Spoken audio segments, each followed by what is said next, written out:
YouTube कहानी thumbnails की जबानी। आज सबसे पहले ईसा नकवी, मरियम की गलत बयानी, ख्वाजा आसफ की उनके नाम और करतूत सामने आए तो एक और सैलाब आ जाएगा। नदीम अफजल चंद का बड़ा दावा। चंद साहब, हम आपको एक ठीक ठाक मर्द किस्म का सियासतदान समझते थे, लेकिन आपने हमें आहिस्ता आहिस्ता शदीद मायूस करना शुरू कर दिया है।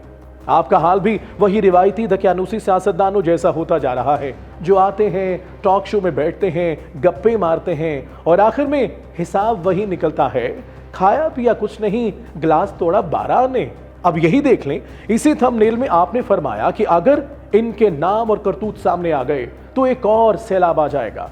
भाई साफ साफ नाम लें, इन कौन, क्या करतूत, साफ बताएं, वरना बाज रहें।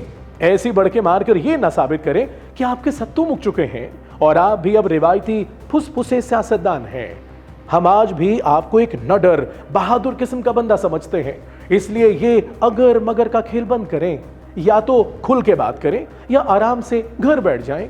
जो रेपुटेशन आपने सालों में बनाई है उसे यूं खराब ना करें। गौहर भट्ट कहते हैं 27 महीने और एक डंडे की तलाश। गौहर भट्ट जी, खुल के बताइए, आखिर आपको किस किस्म के डंडे की जरूरत है? मेरा मतलब है किस डंडे की तलाश है? लगता है दोस्त को कोई खास डंडा ही दरकार है, वरना भला यह भी कोई बात हुई कि आप 27 महीने तक एक ही डंडा ढूंढते फिर रहे हैं? बड़ी बात है।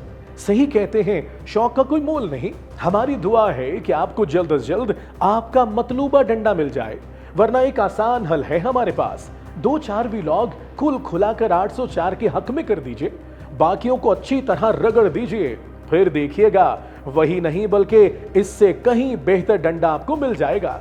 यूं आपकी 27 माह की ये तलाश हरगिज जाया नहीं जाएगी। शर्त सिर्फ ये है कि कोशिश कीजिए, और हां, कामयाब हो जाए तो हमें बद्दुआएं मत दीजिएगा। नून लीग के बेस्ट फ्रेंड ने नवाज शरीफ के जख्मों पर लोहे वाला ब्रश रगड़ दिया। जबरदस्ती की शादी अब टूटी के कब? लोहे वाला ब्रश रगड़ दिया। अरे ये बेस्ट फ्रेंड था या बीस्ट फ्रेंड था?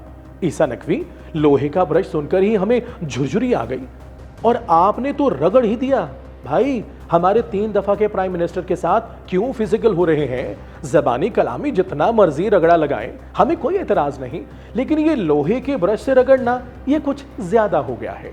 अब जवाबन मियां साहब ने आपके साथ कुछ भी कर दिया तो ये उनका हक होगा। इस बार हमने भी मियां साहब का साथ देना है, आपकी तरफदारी नहीं करनी। और ये जो थंबनेल में जबरदस्ती शादी वाला किस्सा है, मुझे यकीन है ये नवाज शरीफ साहब के बारे में तो हो ही नहीं सकता। हाँ, इमरान खान या शहबाज शरीफ के बारे में हो सकता है। उनके साथ ऐसी जबरदस्तियां पहले भी हो चुकी हैं और आइंदा भी हो सकती हैं। अब खान साहब को ही इमेजिन कीजिए, रिश्ते की बात चली होगी, लड़की वालों ने पूछा होगा लड़का क्या करता है, जवाब मिला होगा लड़का ड्याला होता है, बाहर आने का भी कोई इरादा नहीं। जाहिर है फिर ऐसे में लड़की वालों की तरफ से जवाब ही मिलना है, और शादी अगर बहुत जरूरी हुई तो जबरदस्ती ही करनी पड़नी है। वैसे सच बताएं, ये थंबनेल वाली शादी है किसकी? ये थी आज की YouTube कहानी थंबनेल्स की ज़बानी। हमें लाइक, फॉलो और सब्सक्राइब कीजिए ताकि टॉक इज लाइव पर हमारी मुलाकातें यूं ही चलती रहें। टॉक इज लाइव, सच वही जो हम बोलें।